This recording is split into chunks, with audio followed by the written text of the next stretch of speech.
If you hood educated, I'm glad you made it. Allow me to unfold my knowledge, wisdom, and understanding from a hood brother's point of view to all of you, here, there, and everywhere. Now check me out. Cause white folks will do this to me, you ain't gonna do nothing. So nigga, why would I make white folk mad unless they make me mad? I don't bother white folk by problems. I ain't f***ing with white folk cause they done something. I'm f***ing with white folk cause I f*** with everybody. How y'all gonna tell me what I can't say? It was fun and dandy when I talked about the George Floyd and his daughter. It was fun and dandy when they had the Uvalde school shooting. I made mockery of the Uvalde Mexican babies getting killed. It was funny when I made the Houston news talking about raping Asian babies. It was funny when I was talking about the Jews and Aiden Ross' sister. Now it's on y'all. And y'all used to love me, set my tickets, but now it's on y'all. I told y'all I don't like nobody. I like white pussy. I don't like white people. I like Chick-fil-A. I like the Constitution. White folks just happen to be in the way of that. But I don't like nothing and nobody to say I won't talk about them if something happens. It's what I get paid for. It's called satire comedy. When Charlie Kirk died, I looked up your name on Twitter, and a lot of people said that you were the Charlie Kirk for black people. There's no such thing as a Charlie Kirk for black people. No. Let me tell you why. Because I'm a black man that stopped looking at white people's problems and started looking at my people's problems. Charlie Kirk didn't look at his people's problem. He stayed looking at black people's problem as if we're the problem. We're not the problem. We don't have an impact on foreign and free trade that allow all these immigrants into the white man's country. We didn't bring them over here. We didn't bring the drugs. We didn't bring the dope. So the CIA have never, the CIA and FBI have never targeted no group of people like they have targeted black people. And even J. Edgar Hoover said there would never be a black messiah unless we make them. So they go kill all our black messiahs. So my problem with people saying Kirk is like me, he ain't stood up to the white supremacists. He ain't stood up to the skinheads. I've been standing up to the negative elements and the detriment of black people. He ain't looked to white people and said, hey, we got a bunch of white kids shooting up schools. Say we got a bunch of white kids and they babies. We lead the nation in child pedophilia and molestation of children. Hey man, we need that Epstein list out. They say the president's name is on that list. He ain't doing that to his people. He was a talking point who spread a lot of misinformation, almost the borderline of lying. The statistics that he was using was false. Black people don't commit 50% of the murders in this country. We commit 50% of black murders, which is a small fraction compared to the Mexicans, the whites, the immigrants. So and then homie, he challenging children. I'm challenging adults. So we are not the same. I must admit, y'all, I can't lie. This interview of Charleston White, I agree with Charleston White probably 85%, probably even 90% of some of the things that he said. Now, if you all want to see the whole interview, I will have y'all go over there to Say Cheese TV. The brother Sean Cotton does a beautiful job, I'm talking about, in interviewing peoples and talking about the topics that America is facing and stuff like that. And just, in hip hop and black culture in general. So go over there and check out that whole interview at Say Cheese TV if you ain't seen it already. And let them know that Hood Educated sent you. Now, let's get into this demonstration. Because Charleston White is not lying about one thing. I'm talking about one thing that he hit it on the nail, right? And that's dealing with Charlie Kirk. Charlie Kirk I have never ever seen him speak in a degrading manner about white people. Now, before I proceed, allow me to say this right here to my white hood educated audience. This is not a strike against you. This is no disrespect to you. But like I said in my last video, if you have the same beliefs as Charlie Kirk, then you might want to exit. I mean, this is probably not for you, right? Because you would take offense to some of the things that I'm saying because you have a white supremacist ideology and ideas, okay? So do yourself a favor and exit door left.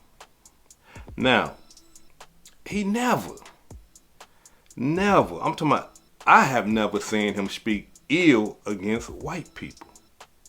But when it come to black people, I'm talking about he hammer us. I'm talking about he dog us. If you listen to Charlie Kirk in his image or his idea or his so-called facts about black people, I'm talking about you will look down on us.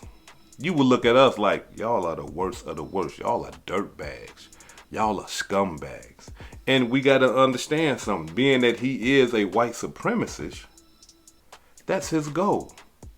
Now, I need to reiterate what he said so that everybody can get a better understanding of this demonstration. And so that you can kind of see the person and hear the person that a lot of people are saying that he is not racist. Check it out. George Zimmerman was hunted at night by Trayvon Martin at 2 a.m. and the stand your ground law allows you to stand your ground up against people that wish you harm. We have spent $30 trillion on the social welfare system since 1965. Black people are poorer and the single motherhood went from 25% to now 75 to 80%. So the more money we've spent on black America, the less fathers we have because black women divorced black men and married the government. What percentage of young blacks have both a mom and a dad raising them? 25%. So only 1 out of 4 blacks in America have a mom and a dad around. Do you think that is a bigger issue to address than racism? When you have a dad around, you're less likely to be violent as a male, less likely to go to prison. So explain to me why all the fathers are leaving. Exactly. Why are they leaving? Question for you. Because black women married the government and divorced the men that they were once with. In the black community, dads are the most absent of any community. About 2/3 of all black youth will be raised without a stable father. New tonight, just like moms, dads matter. And there's research to back that up. When a dad is involved, the child's overall emotional and social well-being improves, and they also do better in school. It's practical parenting for that parent that just needs a little extra support, especially the fathers. Co-parenting, which is the most exciting class we offer. One of the goals is challenging the absent black father myth. A 2013 study by the CDC shows 70% of black fathers who live with their children were most likely to be involved in activities like bathing, dressing, and driving their children to activities compared with their white or Hispanic counterparts. If you have a black child, which obviously exists for some reason, right? Somebody did something to make that black baby. Okay. 2 out of 3 times, the dad will not be around. Fact, done. According to the U.S. Census Current Population Survey, reported through OJJDP, in 2023, about 44.6% of black children under the age of 18 were living with 2 parents, married or cohabitating. However, that's a snapshot, meaning what's true on the day of that particular survey. Snapshots don't capture full childhoods. When researchers at Bowling Green State University's National Center for Family and Research looked across childhood, they found that 55% of black fathers reported having only co-residential children, meaning they are living with all of their kids. 18% reported both co-residential and non-co-residential children. 26% reported only non-co-residential children. To put that differently, the majority of black children will spend part of their lives in a 2-parent household or father-present household. So the truth is not most black kids grow up without fathers. The truth is that most do experience father presence at some point of their lives. In the majority, 55% or more. Now let's talk about black men. From the 2015 to 2019 CDC National Survey of Family Growth, only 46% of black men ages 15 to 49 have ever fathered a child. That means 54% have no children at all. 0. This is critical. Too often, society talks as if black men are fathers and then stereotypes them all as absent. I've even heard one claim saying that 2/3 of black men have children and they leave those children. So you're saying black men are getting married and then leaving their Not families? getting married, that's the problem. What I'm saying is the data. I'm saying 2 out of 3 black men impregnate women and don't stay with them. 2/3 of black men. However, that's a lazy argument because what those political pundits fail to understand is that when you look at the statistics, 69.3% of black women having non-marital births does not mean that 69.3% of black men fathered those children. 72%. 72%. 72%. 72%. 72% of children in the African American community are born out of wedlock. That means absent fathers. And again, if you see anybody repeating this lazy ass statistic, you need to call it out or contact me.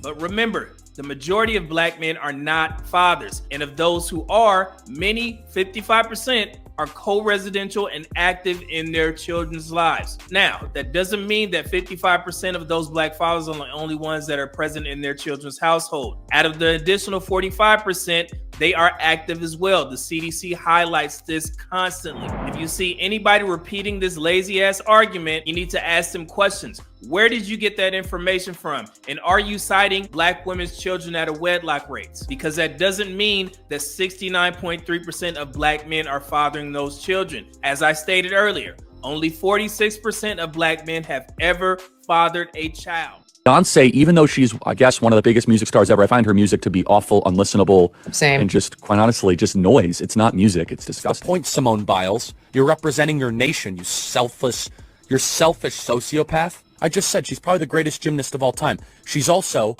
very selfish, she's immature, and she is a shame to the country. LeBron James is a self-interested, narcissistic, and we know he's not very smart. LeBron James chronically cheats on his wife, obviously. He's an NBA player. Because of DEI, it begs the question when you see a black pilot, you wonder, you say, I hope they are qualified. If I'm dealing with somebody in customer service who's a moronic black woman, I wonder, is she there because of her excellence, or is she there because of affirmative action? It almost creates thought patterns that are not necessarily wholesome. Joy Reid and Michelle Obama and Sheila Jackson Lee and Ketanji Brown Jackson were affirmative action picks, we would have been called the racist.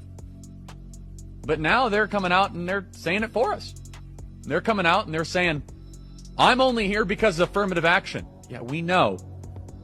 You do not have the brain processing power to otherwise be taken really seriously. You had to go steal a white person's slot to go be taken somewhat seriously. Play cut 52. But I rise today as a clear recipient of affirmative action, particularly in higher education. I may have been admitted on affirmative action, both in terms of being a woman and a woman of color, but I can declare that I did not graduate on affirmative action. This is my personal story. I hear because of action affirmative. She can't even say that. We know. It's very obvious to us that you were not smart enough to be able to get in on your own. I couldn't make it on my own, so I needed to take opportunities from someone more deserving. You know, this is how arrogant Joy Reid and Ketanji Brown Jackson and Michelle Obama and Sheila Jackson Lee are. They're so narcissistic, they think this is persuasive. They think we're like, oh, of course. That's why we need affirmative action, because you have impressed us with your brilliance. Of course. Oh no, imagine the world without Joy Reid.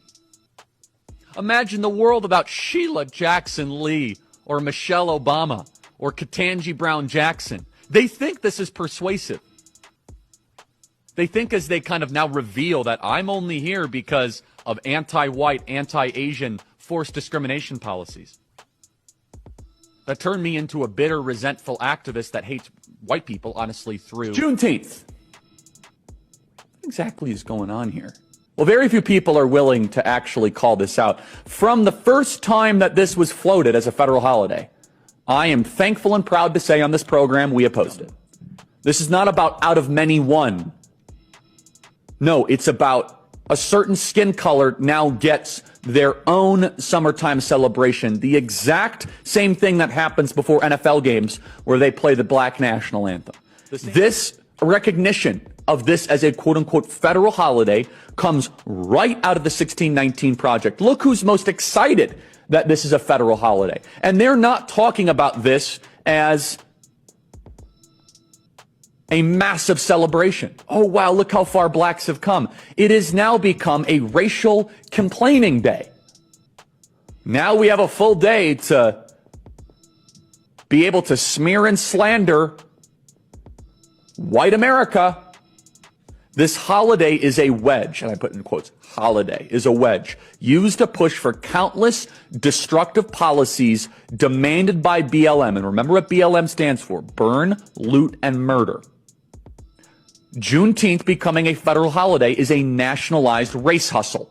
And that's why I think this United story and the DEI story hits so hard, because we've all been in the back of a plane when the turbulence hits, or when you're flying through a storm and you're like, I'm so glad I saw the guy with the right stuff and the square jaw get into the cockpit before we took off, and I feel better now thinking about that. No, I mean, like, you want to go thought crime? Like, I'm sorry, if I see a black pilot, I'm going to be like, boy, I hope he's qualified. When I get on an airplane, you know, I want my pilot to be like, hi, this is Chad. Maybe like a little bit of a southern accent. Chad Buckworth here. You know, no, Chad. Exactly. This is my 31,000th hour. I'm kind of bored, honestly. Yeah. I could do this in my sleep. But exactly. I want just like cookie cutter, like. Pilot. Yeah, this is so easy to me. I don't want LaQuisha James. They have who that comes like up, pilot voice, and she's just like, "Hi, ladies and gentlemen. Pray for me." Y'all see what I'm saying? So let's tackle this right here first, because there's a lot of clips out there where Charlie Kirk is saying that I don't care if you're black, I don't care if you're Muslim, I don't care if you're Asian, I don't care, right? I want to establish an America with no colorism. I don't care what your color is. And you a goddamn lie. Yes, you do. Because if Charlie Kirk didn't believe or didn't care what someone's color is or color was, he would have no issue with color. When he speak about people being, what should I say? When he speak about people being criminals and stuff like that, the last thing on his mind would be a black person. Flying in planes and stuff like that, you know, the last thing on his mind would be like, oh, boy, I hope they're qualified. Like he said, if you're going to take my appendix out and you're a black lesbian doctor, I hope you're qualified. Why would you think that when you see a black person? So in other words, what Charlie Kirk is saying is this right here. They are not qualified because they are black. Because if he's seen a white pilot, oh, good. No questions whatsoever. If he's seen a white surgeon, oh, good. No questions. Wait a minute, that person is black. Are you qualified to do surgery on me? Are you qualified to fly this plane? So that right there just shows his racism. You understand what I'm saying? And for him to say that DEI is the cause and he's only questioning it because of DEI, that, come on, y'all. Now anybody that know anything about DEI, right, you would understand that that whole demonstration is for this right here. It's to kill white supremacy. Because here it is, you will have a lot of white people in corporate America, and if it wasn't for DEI, they could just say, you know what, I want all white people working here. Even though this is a public store, even though this is a public hospital, even though this is a public school, I want all white teachers working in my school. I want all white doctors working in this public hospital. I want all white cash registers, managers, supervisors working in all my management, all my corporations. They could do that. But to take them away from that, civil rights and DEI said, nah, hold on, you can't do that if you're doing something public. Now, if you want to have your own private thing, then you can do whatever you want with your private stuff. But if you're going to be getting public dollars, public money, you can't just have one race in there dominating everything like that. The people of other races that are qualified to do the job, you need to try to put them in some positions of authority as well. You see what I'm saying? That's what that was about. They just not putting people in high positions just because they're black. If you don't know how to work, you don't know, the details of your job, they're going to just put you in, hey, he black, just put him up in there. You'll ruin your business that way. But he would tell, white people unsuspecting that don't know anything, and even black people or anybody that don't know anything about DEI, that, yeah, that's what that means. It means that they can just throw anybody in there that's not qualified. And that is a lie, and he know that's a lie. So then we must ask the question, since he's so much in black people business and worried about black people and stuff like that, look, understand something though. What black people do is not harming him. It's not harming no white people whatsoever. Even if the things that he said was true. If black kids didn't have fathers in the house and stuff like that, that's not messing with, white people. If black people are killing black people, that's not harming white people. If black people got health problems, that's not harming white people. So what makes him want to speak that type of stuff about black people? Because he gotta cater to his audience, and he understand who his audience is. Not only that, he understand who he is. So he gotta put it out there like that. You see what I'm saying? So why would he go so deep into, all these lies about black people? Now, of course, we got some problems, but white people got problems too. Why wouldn't he talk about white problems? Let me explain to you why he wouldn't do that. Because his whole concept is white supremacy. And being that his concept and his speaking points are white supremacy, and he's catering to a white audience who he wants to turn them into white supremacy, he can't say nothing bad about white people. Because white people got to be up here. Yeah, they got to be up here. You got to look up to them. And black people, you got to look down at them. They inferior. So I talk bad about the inferior peoples. I'm installing all this inferiority into the white young minds so that they can feel bad and bold and say, hey, we're better than everybody. Especially these guys. They're criminals. They don't take care of their kids. Their women are living off the government. They're bums. They're trash. If it wasn't for us, they wouldn't even be around. We should have sent them to Africa. Right? And the reason why he got to do that, and the reason why he can't speak about white problems, is because if he do that, then that will put white people on the same level field of black people. Yeah, we all got problems. And since he didn't want to tell y'all about white problems, allow Hood Educated. Check it out. Based on a recent analysis, white individuals have committed the largest number of mass shootings in the United States, which is a proportional reflection of their share of the overall U.S. population. Mass shootings by race.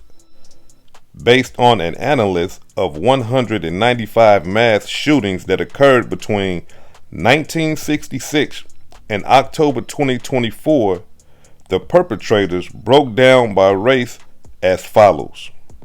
White, 53%.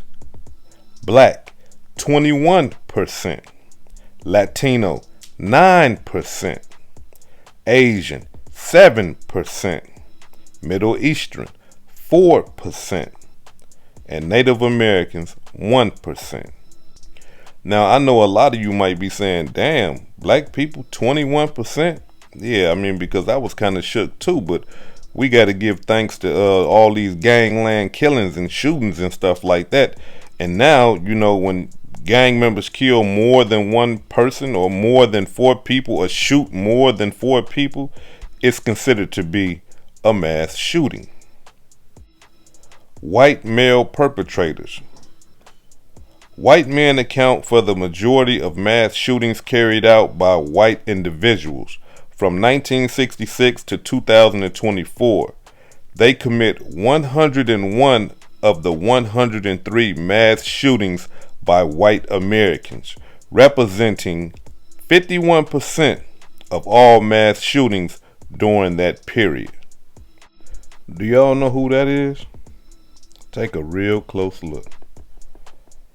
That's Charles Whiteman of Austin, Texas.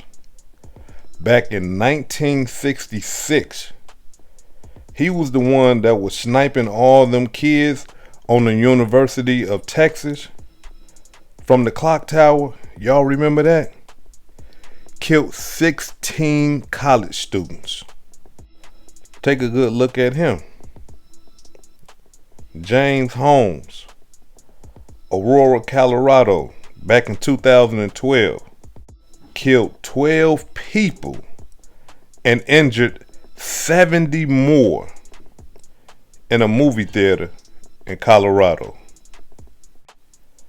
I need y'all to take a real close look at this picture. Do y'all remember him?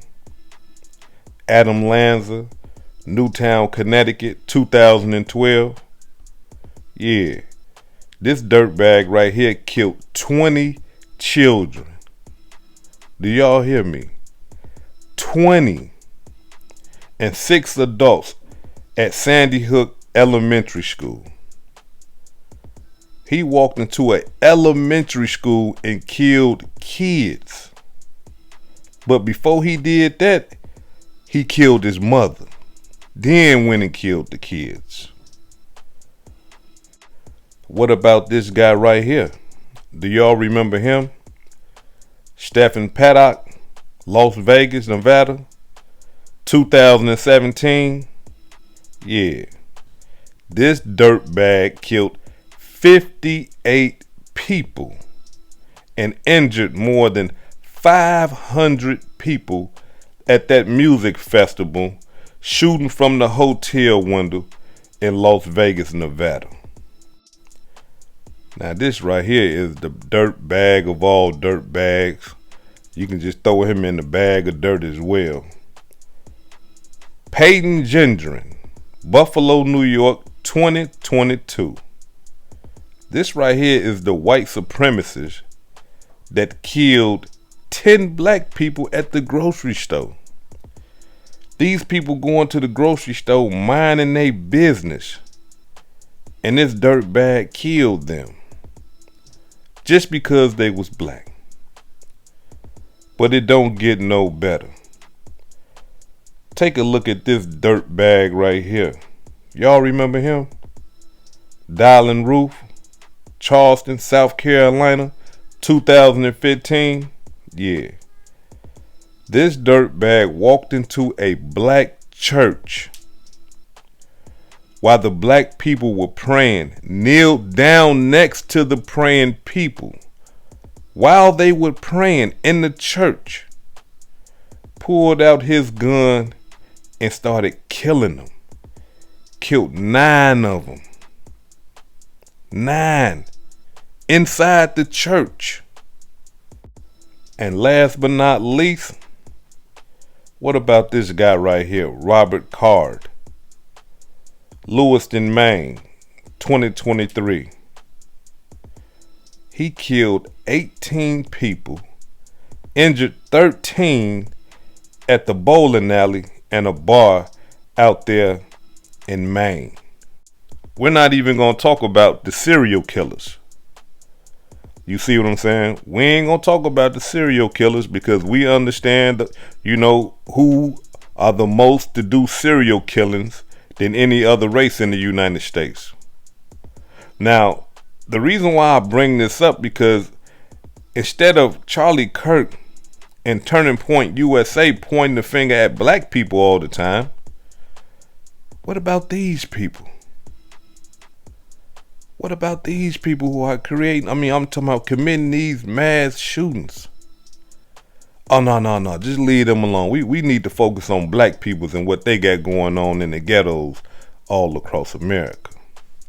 Available data on family and domestic murders. Parasites. Killing parents is more often committed by white youths. Now, I gotta be 100 with y'all. I ain't never knew a such thing as parasites. I never heard that word ever in my life. People killing their parents is so common that they even named it parasites.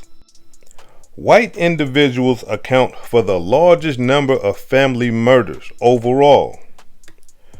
White individuals account for the largest number of family murders overall because they make up the largest share of the population. One small research article had a sample of parasite offenders, and among them, 85.7% were white and 14.3% are black. Whites appear more often in parasite cases than blacks or other racial groups, partially because of population size and partially because of different homicide patterns, family versus community violence.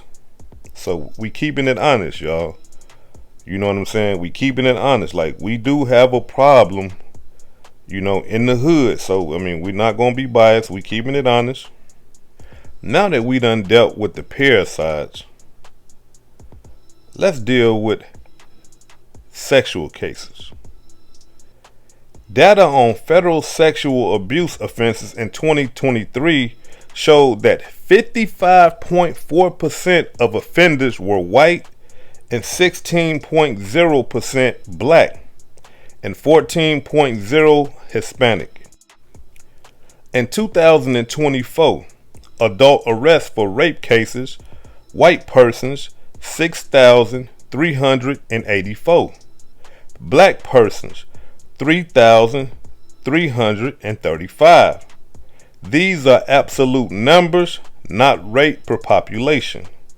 In terms of arrests for sex offenses, excluding rape and prostitution, white persons have higher absolute numbers of arrests than black persons. Now, one thing we got to understand is this: we got to pay close attention.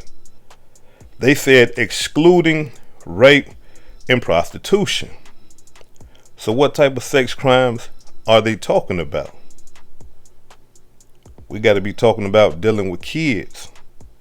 We got to be talking about child molestation. We got to be talking about child pornography. Arrest data for sex offenses excluding rape and prostitution, for example, sex offenses except rape and prostitution, from FBI UCR data via secondary sources. Whites accounted for 11,935 arrests, 72.3%. Blacks accounted for 3,730 arrests, 22.6%. Similarly, in other years, in 2020, white adult arrests for sex offenses except rape and prostitution were 14,043 versus 4,123 black arrests. 57.5% were white, 16.6% were black, 12.1% were Native American, 11.8% were Hispanic, and 2.5% were other races. 74.6% of offenders in cases involving production of child pornography were white. Production of child pornography. The majority of offenders are white, 72.7% in 2023, and 74.6% in 2021. Travel for prohibited sexual conduct. In 2023, 50% of offenders were white, and 27.9% were black. So now that we done dealt with the sex issues, let's deal with drug abuse and drug use. Data from the 2023 NSDUH shows that white people have a larger number of total substance use disorders, defined as needing treatment for alcohol or drug use in the past year. When analyzing overdose deaths, trend shows widening disparity between different racial and ethnic groups. White people. Historically, white people have accounted for majority of overdose deaths. Total numbers compared by population. Despite the disparity in race, the larger white population means they account for a higher overall number of traffic fatalities. Proportion of fatalities. In 2021, white people accounted for 50% of traffic fatalities, while black or African American people accounted for 17%. Now, let's deal with the suicide rate.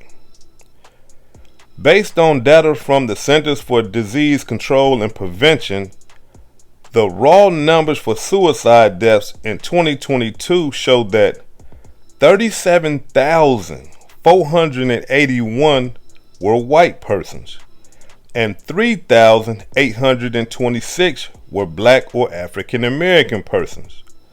The vast majority of all suicide deaths in the U.S. in 2022 were white individuals. 2023 raw suicide numbers by race.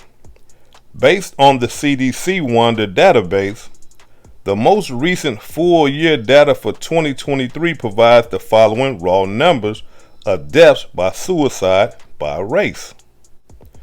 Whites, non-Hispanic, 39,252. Black, non-Hispanic, 3,865. Total suicides in 2023, 49,479. Now, I gotta say this, y'all, because I'm not putting these statistics out there to degrade white people. I'm speaking to the people that try to degrade African Americans or black people. The people that try to look down upon the African American or black people because of our shortcomings, right? And the reason why I want to point this type of stuff out is because you can't just down us and not look at yourself. We all have problems. All of us. And my issue with rest in peace to Charlie Kirk and his rhetoric, my issue with Turning Point USA is that, look, since they proclaim to not be racist, since they proclaim to be, colorless, they don't see color and things like that.